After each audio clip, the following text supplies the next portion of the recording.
Bienvenidos a Medicina de Impacto, el podcast de Medscape en español. Nuestra misión es mejorar la práctica clínica con evidencia actual, perlas y entrevistas con expertos. Nuestros anfitriones, Aldo Jiménez y Alejandro Meraz.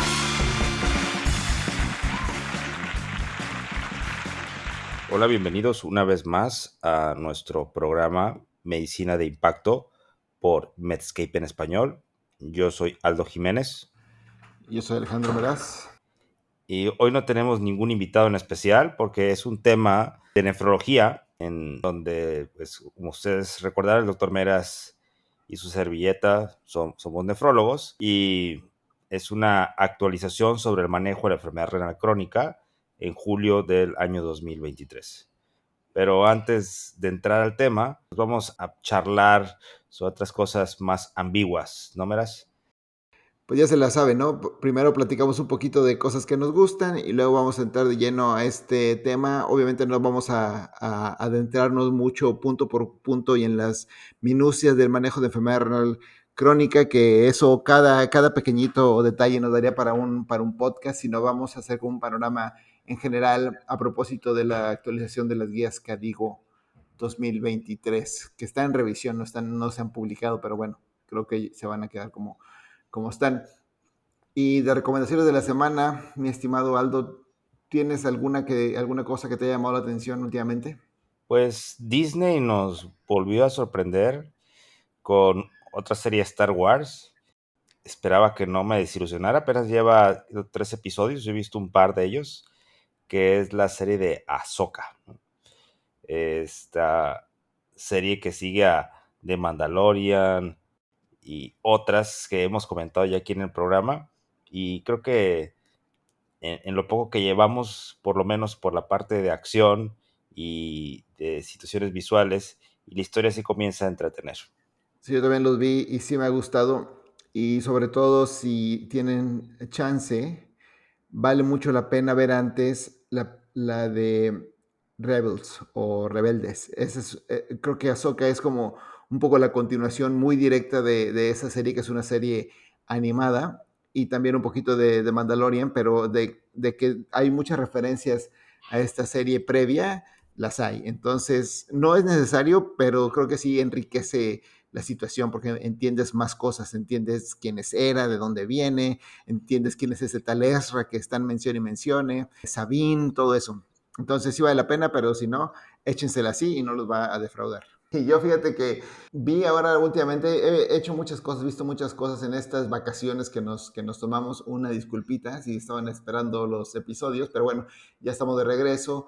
Y en mis vacaciones de la película que vi y que más me ha gustado últimamente es la de Oppenheimer, que nos narra la vida de este científico americano que fue el líder del proyecto Manhattan, que finalmente su propósito era de investigación y crear un arma para la Segunda Guerra Mundial, que fue finalmente la bomba atómica. Es una película dirigida por Christopher Nolan, que es probablemente mi director favorito hoy por hoy, y es extraordinaria. Y si la pueden ver en IMAX, véanla en IMAX porque fue filmada para ese formato. Y aparte sale Cillian Murphy, que es otro de mis actores favoritos, y algunos de los consentidos de Nolan. Peliculón, lo tienen que ver, si es que no lo han visto. Perfectísimo. ¿Qué te parece si le entramos de lleno al tema, Meraz? Entrémosle. Como tú ya dijiste, esta es la actualización de las guías KDIGO, que no sé si es del 2012. Incluye 360 páginas que nos leímos nosotros para que no tengas tú que leerlas. Y se divide en 5 partes. Y en la primera parte habla sobre la medición y la evaluación de la función renal. En esta, uno de los puntos a tratar es buscar la causa, ¿no? Entonces, imagínate tratar un cáncer sin tener un diagnóstico del tejido. Lo mismo hacemos en la enfermedad renal crónica. Muchos de nuestros pacientes no tienen un diagnóstico de la causa y pues los tratamos en cierta forma ciegas, ¿no?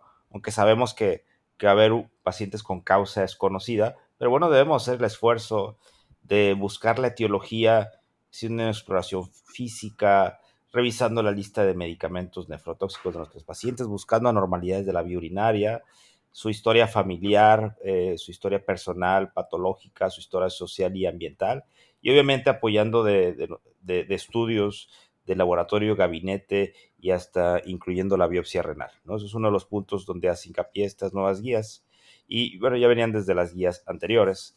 El otro punto que me parece muy relevante es sobre usar con mayor frecuencia la cistatina C para mejorar la exactitud, ¿no? Del estimado de la función renal.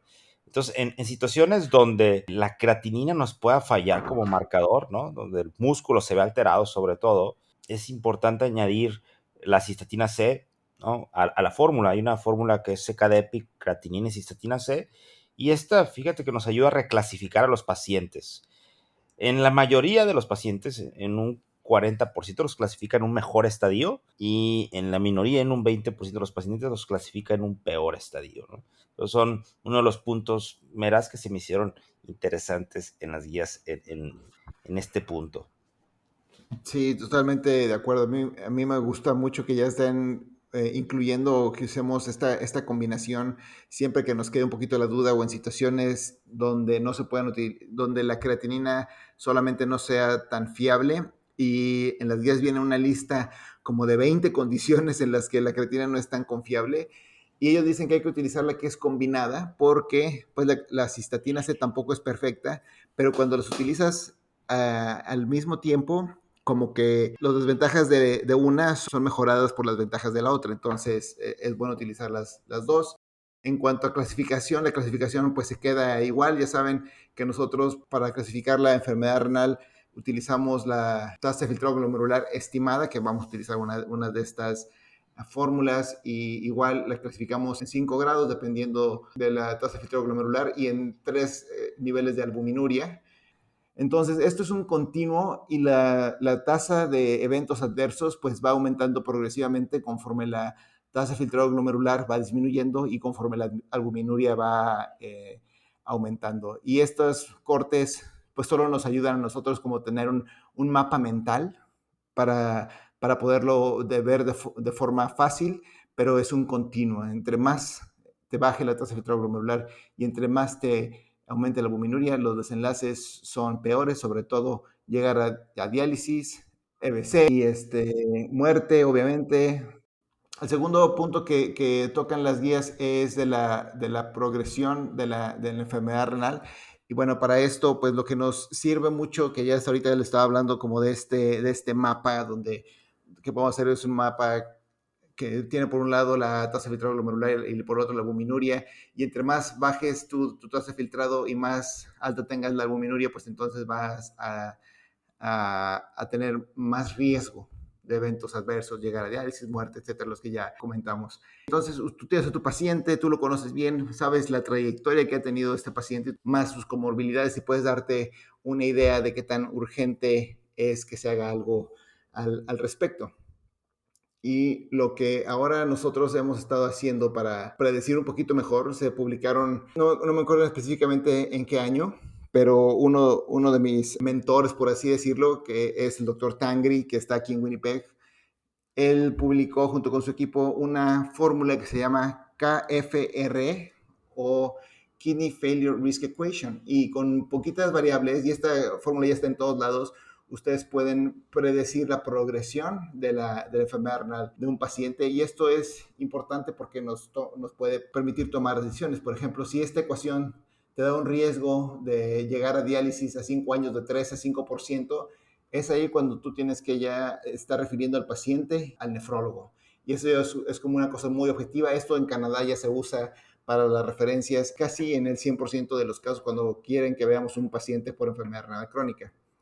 Ya como nefrólogos, cuando tú haces un cálculo y te sale que el riesgo del paciente de llegar a diálisis es de más de 10% a 2 años, ese paciente ya se recomienda que sea visto por un equipo multidisciplinario, o sea, que lo vea la dietista, que lo vea el farmacólogo si lo tiene, que lo vea el trabajador social, que lo vea el nefrólogo. Entonces, existen estas clínicas donde se pueden ver estos pacientes y van pasando con cada uno, y la dieta es súper importante. Entonces, tienen la consulta con la dietista, ven con la nutrióloga, perdón, la farmacóloga también los ve, les ajusta todos los medicamentos que estén tomando, lo que deben estar tomando, y después pasan con el nefrólogo y nosotros les ajustamos lo que haya que ajustarle en cuanto a medicamentos, hablamos con ellos, los mandamos a educación para que vayan orientándose hacia qué modalidad de reemplazo renal van a necesitar, y obviamente estos pacientes tienen muchos problemas sociales, pasan con el trabajador social,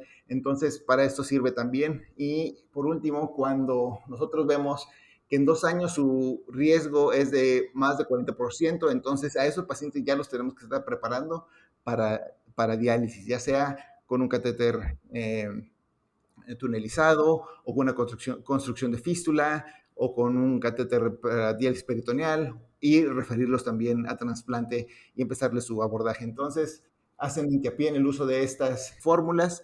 También hay fórmulas que son especiales para ciertas enfermedades, como por ejemplo para IgA y para enfermedad renal poliquística. Entonces, se recomienda que se empiecen a utilizar estas y que en base a ellas o con base en ellas utilicemos esto para referir a los pacientes, tomar decisiones y darles el mejor tratamiento posible.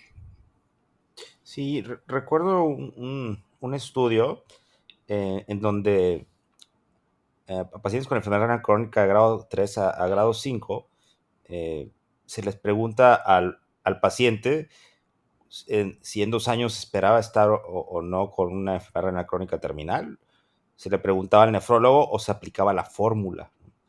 Ajá. Entonces, en este estudio, eh, tanto los pacientes como los nefrólogos sobreestimaban el riesgo de que el paciente avanzara a una enfermedad renal crónica terminal. Y la fórmula fue mucho más precisa, ¿no? Entonces, de pronto, la clínica Gestalt, que le llamamos, aquí sí nos falla un poco y sí hay que apoyarnos de ese tipo de herramientas que son bastante sencillas y nos pueden ayudar tanto como para ir planeando, como dices, un acceso o echarle más ganitas para ayudar a retrasar la progresión de la enfermedad. Sí, este estudio está muy, muy interesante, justo porque nosotros como humanos tendemos a sobreestimar y resulta que nos equivocamos muchas veces. Es correcto.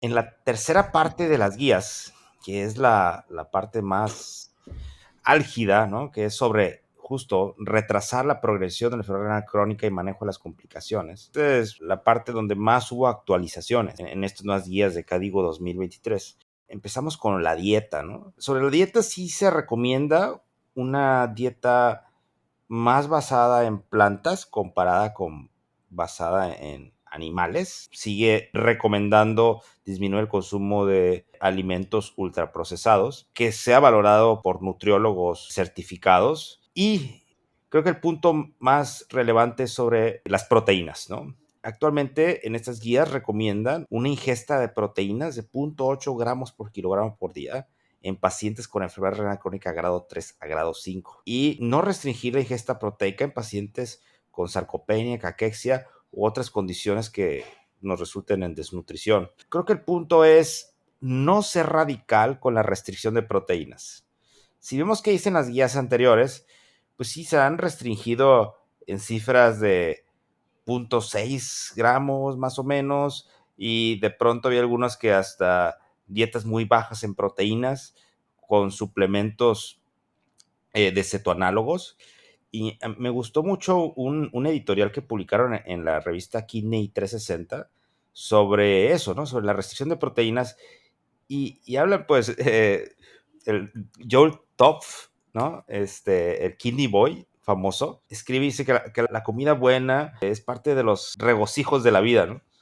Entonces, realmente hay poca información que apoye que una dieta baja en proteínas en la era actual, donde ya tenemos fármacos que nos ayudan a evitar la progresión de la enfermedad, funcione, ¿no? Los estudios que se hicieron en su momento, pues fueron hace muchos años, antes de que se entrara el bloqueo del sistema renina, angiotensina, aldosterona y antes, obviamente, de los ISGLT2. Entonces, sobre todo dicen los pacientes que están en forma muy temprana, la verdad es que los castigues, quitándole todas las proteínas, pues realmente no tendrán mucho beneficio, ¿no? Entonces creo que este es un punto bastante controversial de las guías que se va a discutir en el futuro cercano. Sí, tú sabrás, Aldo, de que es un gozo de la vida el buen comer, ¿no? Tú no puedes platicar mucho al respecto. Este editorial fue muy, muy, muy puntual, muy a tiempo y muy pertinente, es lo que quiero decir, porque en el 2020, 21, no recuerdo cuándo, se publicaron las guías Kadoki de enfermedad renal crónica y publicaron creo que con un nivel de evidencia 1A, que los pacientes con una tasa de filtrado de menor de 60 se les debería restringir las proteínas como alrededor de 0.6 gramos por kilo por día, lo cual es una locura. O sea, eso es muy poquita proteína, esos pacientes se van a desnutrir 100%. Y la verdad es que el nivel de evidencia no da para 1A de ninguna forma, y mucho menos de 60. Entonces yo no sé qué estaban pensando, yo no sé qué se les metió a la cabeza a los nefrólogos que se juntaron, pero la mayoría de los nefrólogos que yo conozco no recomiendan esto. Y además que la dieta es una cuestión muy difícil de controlar, y para nosotros tener un estudio realmente que nos diga qué nivel de proteína es el ideal, sería un estudio que es muy difícil, si no imposible de hacer. Tener que ser un estudio grandísimo de intervención y que los pacientes realmente se ajustaran a la dieta que sean aleatorizados, lo cual es una locura. Pero yo cuando hablo con mis pacientes, de lo que más les hago hincapié es de que coman sano, y con eso me refiero a no comer cosas prefabricadas, desde que compras en el súper y las calientas en el microondas, y sobre todo no comer en restaurantes en medida de lo posible. Obviamente ya ni digamos de comida chatarra, fast food, eso casi que está proscrito. A lo mejor en su cumpleaños les damos chance. Y otra cosa es los aditivos, que si la salsa ketchup, que si la soya, que si todos los aderezos que se le ponen a las ensaladas, todo eso se los quito. Les digo que compren sus comidas que tengan los menores ingredientes posibles. No sé si eso ayude en algo, pero bueno, es algo que me gusta decirles, y que se hagan las comidas ellos en casa con poquita sal, y ya con eso me doy por bien servido. Si hacen eso, yo ya estoy contento, porque son cosas muy complejas. Sí, creo que un punto bien relevante también es, de pronto enviamos al paciente con nutriólogo o nutrióloga nefrológica, si la tenemos a la mano, y a todos por igual, grado 3 a grado 5, les dan una dieta baja en fósforo y baja en potasio y baja en sodio y baja en proteínas. Entonces, algo que hacen hincapié las guías es en individualizar. O sea, si tu paciente tiene niveles de potasio normal, pues no le restringas el potasio. La relación sodio-potasio, cuando tú das una dieta más alta en potasio, tiene varios beneficios también. Y de la misma forma, si el paciente tiene sus niveles de fósforo normal, pues tampoco lo castigues tanto. Entonces, eso me parece muy importante, y ojalá lo puedan escuchar varios nutriólogos, y no usar esto de un tamaño en caja para todos, ¿no? Claro, de acuerdo. Otro de los puntos que yo creo que es el punto que más ha cambiado, y la joya de la corona en la última década, es el advenimiento de los inhibidores de SGLT2, que bueno, llevan más ya de una década probablemente, pero fue en esta década que aprendimos todo el bien que hacen. Entonces ya están en las guías, previamente no estaban. Y pues la recomendación, después de los estudios que ya hemos hablado en este podcast hasta el cansancio, es iniciarlos en pacientes con enfermedad renal crónica y una tasa de filtrado más de 20. A todos los que tengan de 20 para arriba se les puede dejar un inhibidor de SGLT2, dapaglifosina, canaglifosina, la que ustedes quieran. De ahí ya para este punto da igual con que se la tomen, la más barata que encuentren, la que tengan a la mano. Y antes había como mucho esta duda si habría que medir una creatinina al mes o a los 3 meses para ver cómo estaba, y ahorita ya vimos que eso no importa. La tasa de filtrado va a bajar un poquito, después se puede recuperar, pero es como plug and play. Ustedes se la recetan y se olvidan. Claro que siempre hay que tener una discusión de los potenciales efectos adversos. Y si tiene albuminuria el paciente, son los que más se benefician. Inclusive los pacientes que tengan de más de 45, si tienen más de 45 y no tienen albuminuria, se van a beneficiar poquito. Pero si tienen de 45 para arriba y una albuminuria ya buena, entonces eso se van a beneficiar. Entonces, en resumen, los que más se benefician son los que tienen albuminuria y una tasa de filtrado glomerular más de 20. Los que tienen más de 45 también se los podemos dejar, aunque estos, los que tienen mayor beneficio, son los que tienen albuminuria. Si ustedes tienen un paciente que tiene una tasa de filtrado glomerular de 60 sin albuminuria, ese es el paciente que a lo mejor se beneficia menos. Si tienen un paciente que ya está llegando por ejemplo, de 20 a 30 y con albuminuria, entonces esos son los que más se van a beneficiar. ¿Y por qué? Porque son los que tienen mayor riesgo, entonces es más fácil prevenir un evento adverso en los pacientes que ya están un poco más traqueteados, por así decirlo. Sí, estas guías son para pacientes con enfermedad renal crónica sin diabetes, dado que previamente hubo unas guías especiales para nefropatía diabética. Entonces, en el paciente con diabetes no importa la albuminuria, es un tratamiento de primera línea, ¿no? El uso de estos ISGLT2. Sobre el punto de usarlos en pacientes sin albuminuria, creo que aquí hubo mucha discusión dentro de la misma mesa de expertos de darle una categoría 1A. Finalmente decidieron ponerlo en 2B, dado que no hay una evidencia suficiente, pero creo que sí vale la pena tocarlo, Meras, porque obviamente son los pacientes que tienen menos riesgo, ¿no? Y para que nosotros veamos un desenlace, pues pueden tardar 10 años, y eso no lo vamos a ver en los estudios, porque los estudios duran de 2 a 5 años. Entonces, esto puede cambiar con los nuevos subrogados de desenlaces. Entonces, nuestros desenlaces duros actualmente, pues es duplicar creatinina, llegar a enfermedad renal crónica terminal, muerte.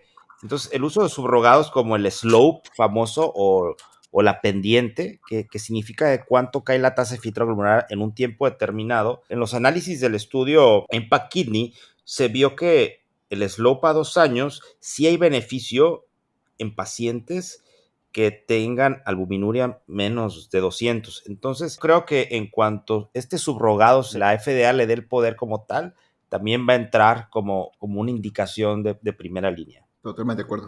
Ahora, el otro grupo de fármacos que entró en las guías es el uso de los antagonistas receptor mineralocorticoide no esteroideo, ¿no? Específicamente finerenona, que es el que tenemos en este momento. Se recomienda su uso en pacientes con diabetes, ¿no? Enfermedad renal crónica, con tasas mayores a 25 mililitros minuto, y también tiene beneficios cardiovasculares. En lo que han ayudado estos fármacos es en pacientes que siguen con albuminuria a pesar de una dosis máxima del bloqueo del sistema renina, angiotensina, aldosterona y que tengan niveles de potasio aceptables. El uso de estos fármacos actualmente no es apropiado en pacientes sin diabetes porque no tenemos la evidencia al respecto. Y sobre hacer los diferentes pilares como los cardiólogos, ¿no? Donde se añade a un ISGLT2, parece ser que tendremos un beneficio añadido. Actualmente hay unos reportes recientes en donde se proyecta todavía un beneficio de 5 años más, Meras, en retrasar la enfermedad renal crónica terminal. Hay un estudio y una figura multicitada del doctor Meras donde ponen una trayectoria de la función renal de cómo los ISGLT2 la retrasan en 15 años.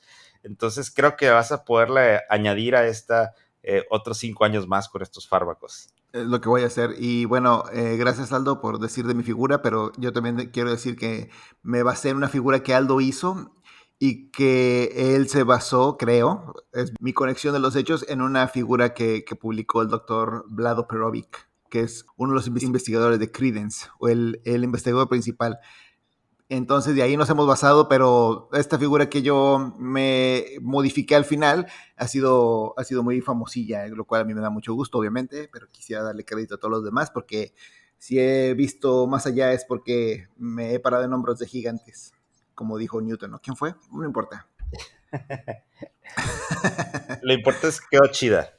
Quedó chida, exacto. Sí. Ahí se las pasamos. Entonces, bueno, joya de la corona. Y las joyitas de lado son estos bloqueadores mineralocorticoides no esteroideos. Yo todavía quisiera ver qué van a terminar, porque la información que tenemos es en pacientes que no tienen un SGLT2 prescrito o que no lo están tomando, pues. Entonces, idealmente, el paciente que sabemos en que funciona de todas, es en el paciente que, por ejemplo, por alguna razón no se le pudiera dejar un inhibidor SGLT2. Yo acabo de ver un paciente de estas características. ¿Por qué? Porque tiene una sonda folia de permanencia, lo cual da un poquito como que de miedo. Entonces, en ese paciente a lo mejor yo hubiera dejado de entrada a finerenona. Pero yo creo que, como dijo Aldo, yo creo que este medicamento va a dar un poquito de beneficio.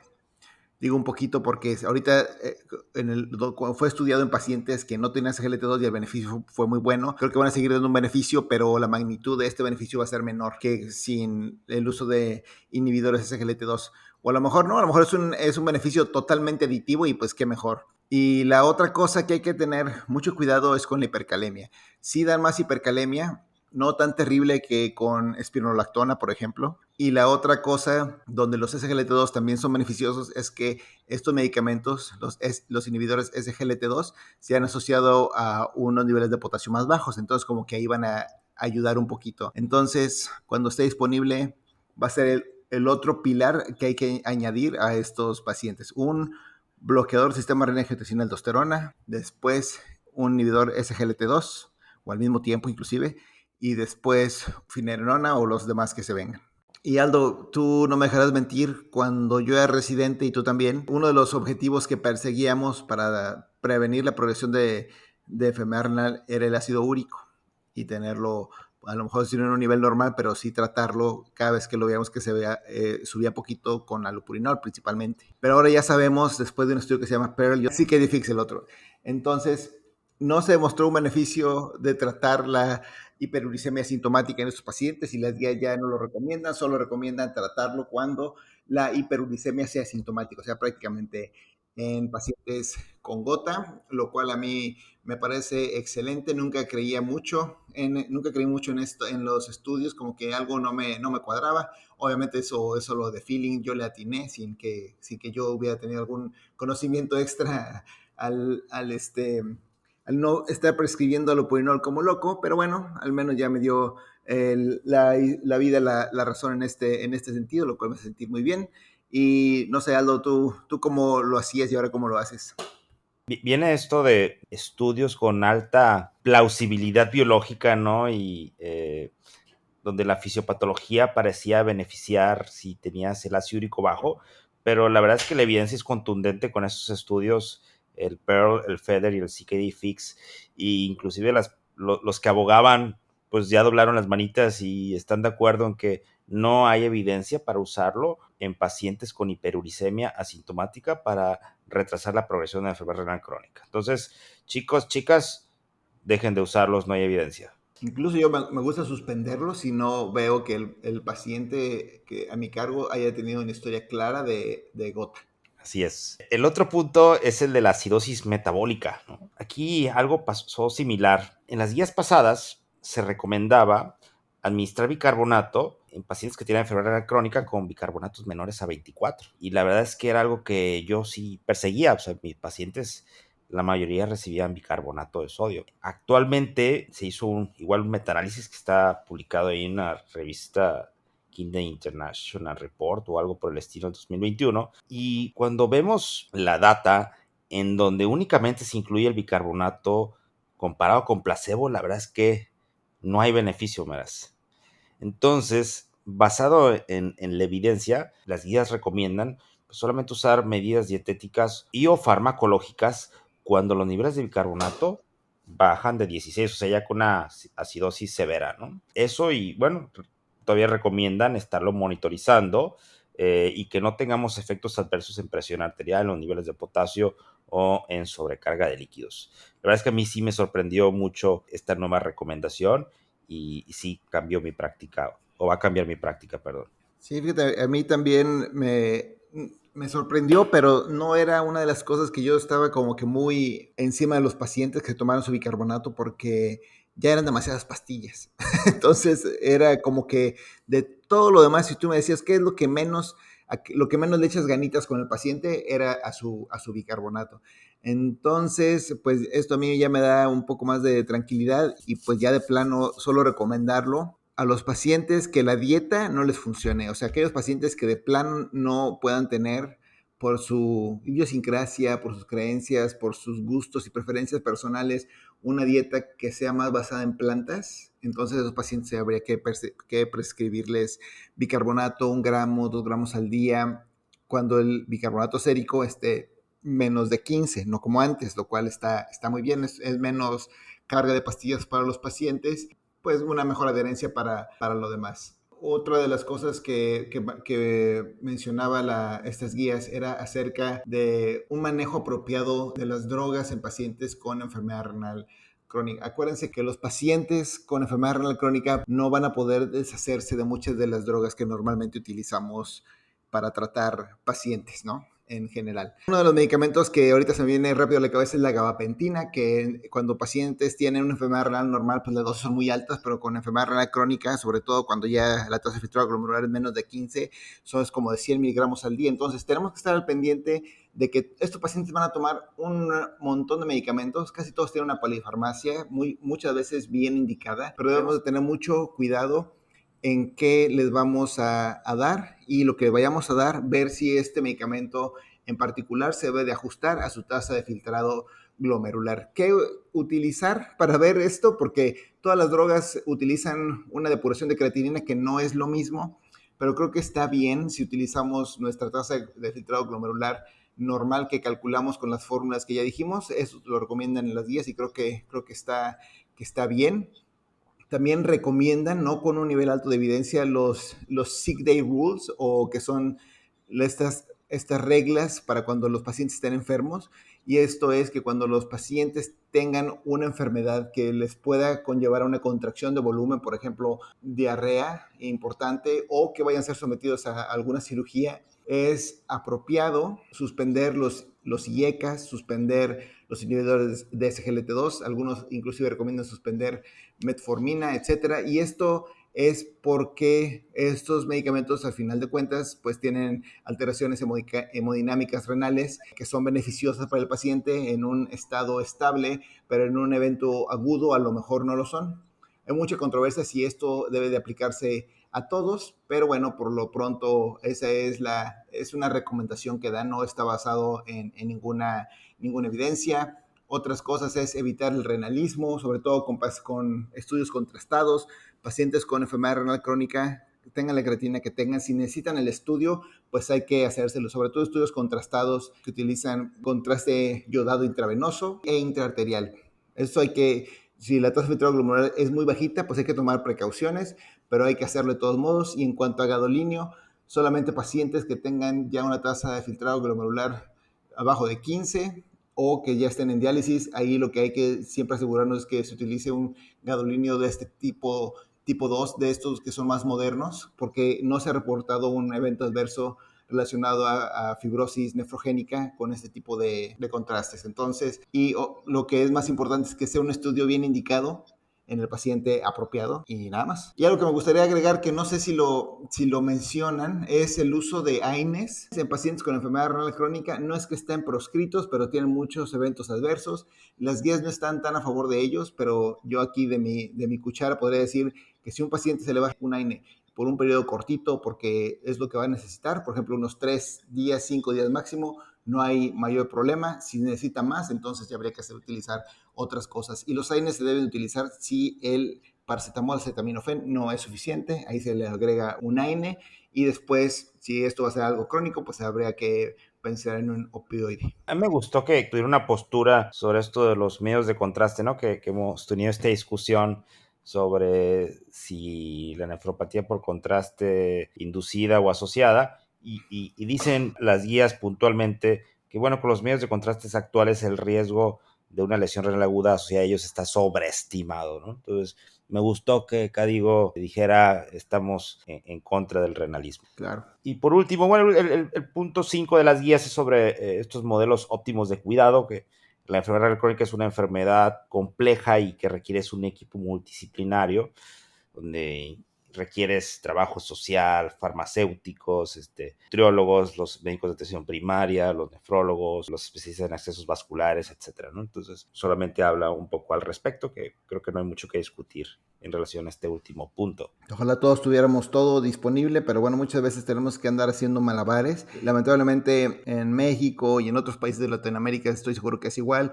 Los nefrólogos somos los que tenemos que echarnos todo el paquete, ¿no? Somos los nutriólogos, somos los farmacólogos y aparte somos los médicos.